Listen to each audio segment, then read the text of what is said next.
Today we're wrapping up the big questions and we're finding a new book. Yep. That's what we're going to do. We both have, Grant has brought a stack of books. One of them looks like it has too many pages. I'm just going to. You're so page-oriented. I'm page-oriented. You are very page-oriented. Yeah. Phails at philosophy. So Book. that leads to the first book I brought, Okay. which is The Character Gap. The character. How good are we? That's a perfect book. Right. It's really about this. I don't know much about the book. It's new. Okay. I've been getting into this character research in the last year or two, because at my work, we're operating on a grant right now, which is really to explore this field called, you can get grants that are capacity building grants, right? And so we're having a conversation at work around character models of education. How do we understand this potentially as a way to make the general education that people do, whether they're in a workforce degree or an academic degree, all those requirements you have to take that are not your major. Yeah. How do we help people understand and see the relevance of that? The value of different types of things. Of educating them. So you're going to kind of break down the students as different character types?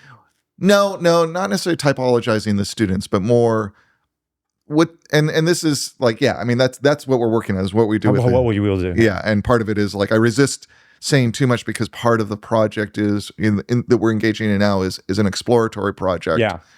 With a number of faculty to figure out what this looks like before we jump in and say, this is what we're, but yeah, there seems to be a way in which, especially where it's looked at practical wisdom as an aspect of character, which are specifically those character traits that contribute to knowing things well, like intellectual humility, right? Yeah. That have a very clear practical impact. And when we've studied in moral psychology, have an impact on, like, if you develop a habit of being careful, right, with the beliefs you take on before you, but by reviewing them, right? Before you make them part of Before you make them part of yours. That also, we see that correlates with just an ability to learn things better. Yeah. In the long run, right? So that it's anchored in the kind of broad educational outcomes that are appropriate for an educational institution. Yeah. We're not trying to like morally program students, but rather introduce them to the and if there is a moral program, it's like how can we help you flourish as a human being? Yeah. Right. Intellectual humility is, we've mentioned that a couple times. It's been a long time since we talked about it on the show. I believe it means an awareness of your shortcomings intellectually and kind of acceptance of that, or intellectual humility? I mean, again, it's like how we approach it. But if we're thinking how we approach what? How we approach intellectual humility, like what is intellectual humility? Well, that's what I'm saying. There's it's like many things like this. There's a conversation and different perspectives. So you can't define it. You got to talk about it. I mean, that isn't talking about it, defining it. I don't know. No, it's fun. This is a thing. This is an exercise I engage in with my students a lot, because they want the definition. Yeah, we want definitions, right? And the thing is, the whole point of being able to approach inquiry with a level of humility is recognizing you're not necessarily your scarcity of. Well, whether intellectual, like cognitive power, or that you don't have all the data you need to make a decision. There's shortcomings in different ways, and you accept that. That as a human being, you have limitations. Yes. Right? And one of those limitations is you want to get the idea down right now. Give me a definition. Right now. And you need the humility to recognize. It takes time. It takes time. It's not going to get right into the... Yeah, exactly. And then once you get the definition... It'll change. Right. So having impermanence is the only constant. Having humility about, so it's more of a moral character trait. Tell me about this book. Humility about who you are. So I don't know a lot about the book. What's the byline? It's new. So I picked it up when I was at a character conference. Okay. It's relatively new, and what he says he's doing, and people were talking about it like it was. It's got a picture of It's got a picture of Gandhi and Hitler. And Hitler. Like, yeah. And it's a spectrum. But Gandhi's it's the kind best of guy and Hitler's the worst guy. An overview of what the research is on character right now. It's a very kind of, and character research is, from what I can tell, happening in 3 big areas: moral psychology, educational research, and research in the business world. So it's, I think, trying to bring that conversation together. Okay, first book proposed is The Character Gap by Christian B. Miller.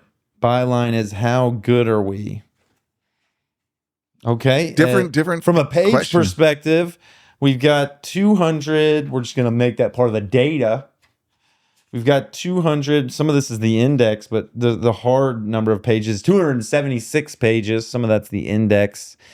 And notes. And there's notes, a lot of notes. Yeah. And works cited.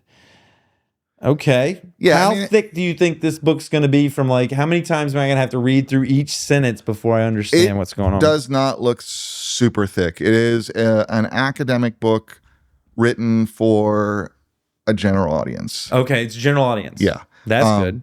And so I'd say it's probably going to be you'll have moment. It won't have the variety of voices we had before. Yeah. But because it's one author. Right. We got 10 chapters, so that's probably 10 good reading moments. How long are the chapters? About 20 to 30 pages, it looks like. I like that. That's not bad. I could probably read that. And it looks like the notes are in it. Yeah, so I think it's going to be comparable to what we just did. Okay. And it'll help your job. I would love to have. We could have like a synergy. And I can let all the faculty who are doing our character stuff know we're talking about it. And and maybe send them this if you want to know more about what Grant thinks about character and my friend stuff. Phil. And Phil, yeah, come watch us talk about The Character Gap. Yeah. I like it. And what's your book? I'm going to pick my book. My book is equally, I think, maybe helpful for my job. What's that? It's Malcolm Gladwell's book, Tipping Point. Oh, man, I read that book. You did? Yeah. Tipping Point. It was when I was at Penn, in my fellowship when I was in the dorms the first year. They always had a common read that there were a lot of first year students in that dorm. And they had a common read that all the first year students would do. And that first year it was Malcolm Gladwell's Tipping Point. And the byline is How Little Things Can Make a Big Difference. Yeah.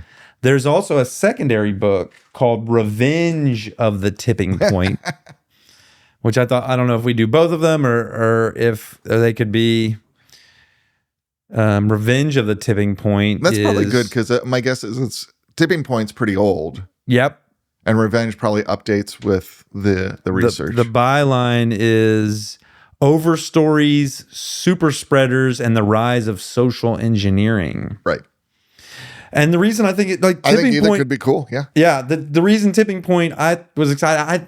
I don't have it, but I have read it. Mm-hmm. I have a lot of Malcolm Gladwell's books. Yeah, you've got Blink and some other things up there. Yeah, I've got Blink. I've got Outliers. I've got Talking to Strangers. Yeah. I've got David and Goliath. The reason I like Tipping Point is like I want this to go viral. And I thought like maybe I'll learn something and immersing myself in this. I mean, he's exploring virality. Right. He's exploring like how does something take off, and I'd like this show to take off. I want to make it big, baby. I want to go big. Okay. So that's why I bring Tipping Point to the table. I like that idea. Yeah. All right. Anything you want to say about the Revenge of the Tipping Point? Don't know any. I mean, like it seems like a potentially good way to go. We should do that over Tipping Point, huh? Because we both read. It might be good, although I mean, it's been 20 years since I read Tipping Point. But I also think I probably remember enough that if we dove into Revenge, it would come back. I wonder if it'll tell me how many pages it has. I want to keep that data. I want to get that data away. How many pages? You can make a spreadsheet with the number of pages. I should make a spreadsheet. Yeah. The number of chapters. Yeah. Chapter length. Chapter length. and Like then what weight kind of each word? one. I need to have like what's the hardest word in this chapter? Right. So am I going like to run it through ChatGPT to am I going to assess, have like, to look up in a like, dictionary? How many times am I going to have to do a dictionary lookup Yeah, exactly. in these chapters? Yeah. Can we just Is this 8th grade reading level, 12th grade, 16th grade? Yeah. And then just weight it all, and then it'll put out a number at the end, and you'll be like, that's number 10. That's got the most numbers. I'll choose that one. I'm going to ask ChatGPT how many pages are in this. Revenge of the Tipping Point page count. Revenge of the Tipping This is the like most gripping part of the show where Phil spends some time looking shit up on his phone. Yeah, baby. That's what we're doing. We're keeping it real. 368 pages. It's pretty fast. Thank you, ChatGPT. It's 368 Yeah, pages. and I remember about Malcolm Gladwell being very a fast like read. he's candy. He's a fast read. Yeah. He's fun. Yeah. He's a great author. It'll be stories. It'll be science kind of interwoven in. I love Malcolm Gladwell. That's why I have so many of his books. Yeah. It is like candy. Yeah. I agree. If you got a sweet tooth for them books, baby, we go Malcolm Gladwell. Your book? All right. Well, I don't think I have a book that's about the reality having a ground, so I'll pick out the big one. The big one. Just because. Because that one has no freaking ground. So I've wanted to read this, and part of why I haven't read it is because it's oh my God. It's huge. It is huge, but part of why it's huge is it's just printed on nice paper. Okay. I mean, it's huge though. It's how many pages? With the index, it's 692. Okay, so it's not a George R. R. Martin novel quite. It's not a it's not a David Foster Wallace Infinite Jest yet. This is The Dawn of Everything: A New History of Humanity. Okay, it came out a few years ago by David Graeber and David Wengrow. Part of what they're doing now, David Graeber's gone. This was published after he died. He wrote Debt, and a lot of people know his book Debt, which is kind of a history of debt. This is a posthumous book. He's an anthropologist. Okay, he was at Yale. He was very involved with Occupy, the Occupy movement. Yeah, and he wrote about that. He's an anarchist. He's a radical, right? And really has been asking some sort of, he wrote the book Bullshit Jobs. That's another popular book he wrote, which is just sort of this theory that our economic system has basically evolved, that we're producing so much. And I shouldn't say just theory, because he kind of goes through the anthropological evidence for this. Yeah. Is that such a high level of productivity that we've had to manufacture all these bullshit jobs because we're unwilling to move past a labor-based understanding of organizing our economic relationships. That seems interesting. Right. So this was a book he worked on at the end of his life, and with David Wengrow, who I think is a archaeologist. Okay. That is going back into the most contemporary research we have on the archaeology of the emergence of human beings, and basically saying our basic notion that human beings emerged in these competing warlike tribes, and the emergence of civilization was based around that sort of consolidation of resources, in-group identification, just doesn't fit the evidence anymore. And that the evidence shows much more of an emergence of humanity around a cooperative, collaborative coming together of humans in a variety of ways. Chapter lengths look to be about 40, 50 pages. Some of the chapter titles are A Farewell to Humanity's Childhood, or Why This Is Not a Book About the Origins of Inequality. Chapter 2, Wicked Liberty, The Indigenous Critique and the Myth of Progress. Another one, just going to pick Chapter 4, Free People and the Origin of Cultures and the Advent of Private Property. Not necessarily in that order. And let's see, Chapter 10, Why the State Has No Origin, The Humble Beginnings of Sovereignty, Bureaucracy, and Politics. Those are just grabbing a few chapter titles. Yeah. What excites you about this guy? Well, it got a lot of attention when it came out. People were very excited, and that the intellectual work is good, right, behind this, right? This is not just sort of a harebrained theory they've put together around these, but that they have the research behind what they're talking about. It fundamentally does reframe some of those larger origin stories we have about what it is to be a human being. Yeah. And that's a part of why I thought this might be good, is because I find you do that. And I do what? A curious thing about you often come back to these kind of ideas about an original way of being a human being, right? Before civilization. Yeah. Oh, yeah. As a kind of framework through thinking through things. Tribal or hunter-gatherers. Right. Yeah. And so I thought it would be interesting to do a reading of a text that's really looking at that kind of emergence of civilization that with make you. Sense. Yeah. Because of that. A little science. I'm going to do a little science. I'm going to pick a word. I'm going to pick a sentence, and I'm going to read it so as an assessment of how thick this book is going to be. And I've got mixed reviews. Some people say it's readable. Other people are like, I tried to read that book. You have to take into consideration who is telling you that information. Right, I know. Tell me when to stop. Now. Okay, we're going to stop there. Tell me when to stop. Stop. Right there. Okay. Oof. The Indus Valley appears, in our interpretation is broadly correct. If our interpretation is broadly correct, I need to read the sentence as written. Read it. The Indus Valley appears, if our interpretation is broadly correct, to represent yet a third possibility where rigorous equality in certain areas, even the bricks were all precisely the same size, was complemented by explicit hierarchy in others. That seems okay.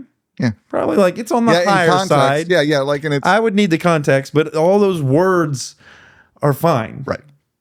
I'm going to search. That's the impression I've gotten, is that, it's an academic book, but it's an academic book that is written for a general audience. Sometimes academics make up words to help communicate with other academics, and I don't want that. Right. And it doesn't seem to be embedded in a particular discipline. Right. I'm looking through, scanning for weird words. It's mostly normal words. But it is thick and dry. It's not candy. It's not candy. Not candy. But it's 50 pages, 40 pages, and they got some pictures. I like pictures. And it's a different kind of thinking through things than we did in the last book, because it's more about the history and what the history tells us about who we are. That'd be cool. Yeah. Anything more you want to say about that dawn of everything? Nope. We can move on. Okay, my book. I'm putting into our book pile. Our pile of books. I'm putting in The Alchemist. Oh, yeah. Are you familiar? Have you read this book? No, I haven't. I don't have it there on the shelf. I've never read it.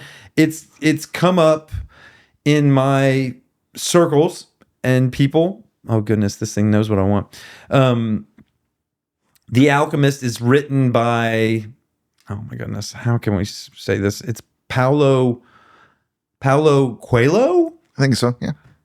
Coelho. I mean, if we choose it as a book, you'll have to look up how to actually pronounce it. I'll learn that. That'll be your job. Yeah, I'll do that. And then we'll get it down. The Alchemist, though, this book, it's a spiritual book. Do you know much about this book? I mean, it seems like a kind of a spirituality, self-help book, but maybe it's in a kind of narrative form. Similarly, I have friends over time, people close to me who have really loved that book. Or quoted it. I've heard quotes of it. It says The Alchemist is an allegorical tale. Right. What is allegorical? It means it's telling a story to make a point. I like that. I like stories for points.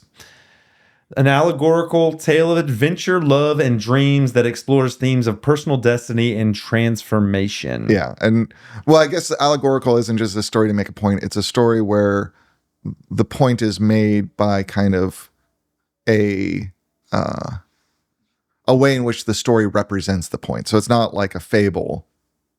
It's more like where characters represent different ideas and their interaction as characters is telling that, 208 pages. Oh yeah, it's candy. It's probably candy, baby. It's totally candy. Yeah.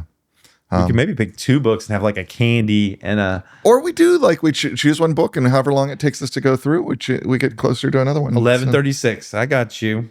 You're wanting out of here at 12, right? Yeah, no, you're fine. I'm looking to see. Oh, now this is the time in our podcast where Grant looks at his watch, which is his phone equivalent. My watch, I'm just like, oh, my wife is texting me. I better double check that. And looks like it's something I can address in a half hour. Yeah, fair enough. Let's see. So yeah, that's Alchemist. Why do I like it? I've heard it a bunch. I've quoted it, and I've never read it. Right. Yeah. Okay. And one of my friends suggested it Yeah. when I was talking to her about, hey, what books should I bring to the table? I came up with all these this morning and last night. Now it's your turn to pick a book. Oh, it's my turn to pick a book. You know, let's see here. What would be a good one to go next? I don't know about this book, much about this book. I know you like talking about sex. Let's talk about sex, baby. Right. Let's talk about why do I like talking about sex? You do. You like sex. It's a good topic. I mean, I like sex. And it's a good topic to explore. So this is Andy Newberg. Okay. It's a new book. I don't know much about it. I do know Andy Newberg. Andy Newberg did a lot of research on, and I think we've talked Read about the title of the book, Grant, for the people. Sex, God, and the Brain. Right? Sex, God in the Brain. What's the byline? How sexual pleasure gave birth to religion and a whole lot more. Okay, it's gonna be spicy. A little spicy. I mean, maybe. Pick a page, Maybe. and read a sentence. He's a neuroscientist who studies how the brain works with people having religious experiences. So it might not be spicy. But it might overlay well with like your conversations with some of the tantric practitioners and things like that. Yeah, that's he's part of why I putting thought on his about this. glasses. Oh my God, Smart Grant just showed up at the podcast. I mean, You can't find a sentence. You have got to read the first one. Your brain. prescription antidepressants, anti-anxiety, and antipsychotic medications have all been used to help people with a variety of mental health problems. Importantly, these prescribed medications are known to affect neurotransmitter systems. I understand all So that. he's right in the middle of a conversation about Right. neuroscience. Yeah, and That he's seems- good at explaining. I've used readings from him with other students in the past on his research on brains and religious experiences. He's good at taking complex neuroscience ideas and writing about them in a way that Is approachable. is approachable. You like this guy? I do like him as a writer. How many pages we got there? It's not too long. And he tends to, be presenting kind of here's the research. he and knows people looks at the size of those books. where are we going with this? It is It's not the size of the book, y'all. It's the 202 pages. 202 pages. Okay. Sex, God, and the Brain. Let's look at some of the chapter titles. Yeah, and like how long the chapters are. 14 chapters. These chapters tend to be about 10 to 15 pages. Okay, maybe yeah, 20 that's pages. a small. Yeah, give us some. We might read it two at a time. In the beginning, Yeah. rhythms and rituals, myths and sexuality, sexual ecstasy and spiritual ecstasy, orgasmic meditation, God molecules and the sex molecules, the spiritual brain on drugs. It's organized into parts. The foundation, part 2, the connection between sex, spirituality, and science. Part 3, the impact of the connection, good and bad. Mm-hmm. And that goes over things like sexual and spiritual addictions, sexuality, religion, and violence, the dark side of sexuality and religion. So he seems to be trying to capture kind of a big conversation around the topic, but from, I assume, the perspective of his background in neuropsychology. I like it. Next book is a book by Robert Bly. Robert Bly. Mm-hmm. Poet. He is, and an author. Men's rights, or not men's rights, sorry, men's movement. He's a renowned poet and author of the groundbreaking bestseller Iron John. Yeah, that was kind of like Mingel's essay, one of the big men's movement books. Right. They use that book in the Mankind Project, Yeah, New Warrior Adventure Training, which I've been through. Yeah. And this is the book that he wrote before that book called A Little Book on the Human Shadow. Yeah. Yeah. Which it comes to me because I had an interview yesterday with a shadow work facilitator. His name is Craig Tennant. And if I remember correctly, Bly is in a kind of like, when he uses that notion of the shadow, it's like Jungian in origin in the way he approaches it. Yeah, that could be really interesting. I remember early in my reading, I read The Dream in the Underworld, which is kind of a Jungian, post-Jungian attempt to like work out things with how we deal with shadow, right? And I've been interested in that topic for a while, so I'd be game for that. And I'm interested too because I'm working with Craig. We're gonna do a couple. We're gonna do a couple talks. Yeah. And maybe I like these potential overlays I do too. with the other conversations I you're do too. having. Because So- I want and I think all of the things we've talked about have potential overlays with different people. right. Yeah. You mentioned this before, and it's been stewing. It's been unfolding inside of me. This idea of bringing in multiple people, Like doing panels and having or, a panel discussion right, about things. or like a conversation with 3 or 4 chairs. I like the idea do of doing too. that. I mean, it would give me some new thing to do. You know, a different structure and a different type of an organism. You know, with like different people providing information. I think that'd be really cool to have Craig come in and you and me and have that discussion. So it's 96 pages. So it literally is a little book. Yeah, we'd probably do 2 episodes on that. Yeah, Maybe 3. Maybe, yeah. It'd be a pretty small book. And, you know, I think it'd probably be good for folks that a shadow is the things that we hide, deny, and repress. I think that'd be a cool, like, self-helpy time we'd spend together. Oh, we need a book, don't we? Yeah, we need a book. It's my turn. Yeah, I did the last book. It's your turn. Book us. So this is I'm going to go with the next one because it's skinny and you like skinny books. Oh, yeah. The Reasons of Love. The Reasons of Love by Harry Frankfurt. He wrote a book I really like called On Bullshit, which is kind of an analysis. He's a very analytic philosopher, but he's approachable as one. It's like 95 pages. So it's going to be very straightforward, trying to think through it. So he's trying to do this very analytic, like what is love? But in The Reasons of Love, leading moral philosopher and bestseller author Harry Frankfurt argues that the key to a fulfilled life is to pursue wholeheartedly what one cares about, that love is the most authoritative form of caring, and that the purest form of love is in a complicated way, self-love. And so knowing him and the way he approaches it, the book will be an argument for that. So looking at why Self-love is the foundation of all love. The self-love is the foundation of that life of flourishing. Yeah. Right? That we need to, if we're looking for a flourishing life, we need to pursue what we care about. And the most authoritative form of caring is love. And the purest form of that is self-love. It's like follow your bliss. So how many pages we got there? like I said, it is 100, exactly 100 pages, 3 chapters. So it's like 3 episodes. But maybe also a even very, 2. very classic form of philosophy. Read a sentence. Oh, so it's going to be a hard read. Not necessarily. It's going to be, he doesn't have a hard sell here. What we love is necessarily important to us just because we love it. There's also a rather different point to be made here. Loving itself is important to us. Quite apart from our particular interests in the various things that we love, we have a more generic and even more fundamental interest in loving as such. Okay. So the difficulty is not in his language, it's that he's making a very formal argument. We got to over follow time. it. Yeah. Last book, Meritocracy Trap. We can put that one on there if you want to check it out. Okay. So we're at the end. This is, I don't know, if I can release this one ahead of time, we can have them kind of weigh in on it. Sure. Like, what book do you guys want? But I don't know if I'm going to be able to edit this and get it out Yeah, so really maybe- fast. I still have some other ones to edit from our last book club. So we might want to ponder this and then have a conversation offline. Yeah, and then maybe we can let them vote when this comes out on, and let's just, by that time we'll have made a decision. Hey, we're reading this one for the next set, but But you can still vote. vote on the other and that could be ones. the next one. Yeah, Because exactly. we could use this for our next book. So you guys vote. Which book do you like? What do you want to hear us talk about? We've got a whole list of them from The Dawn of Everything to The Tipping Point or Revenge of Tipping Point. We've got The Reasons of Love. We've got Sex. What was that? Sex. I think Sex, God, and the Sex, Brain. God, and the Brain. We've got a little book on the human shadow, We've the got the Alchemist. character We got gap. the character gap. You've heard us talk about a bunch of books here. Weigh in the comments. Let us know what you want us to read. Maybe we'll do it next time. Excellent.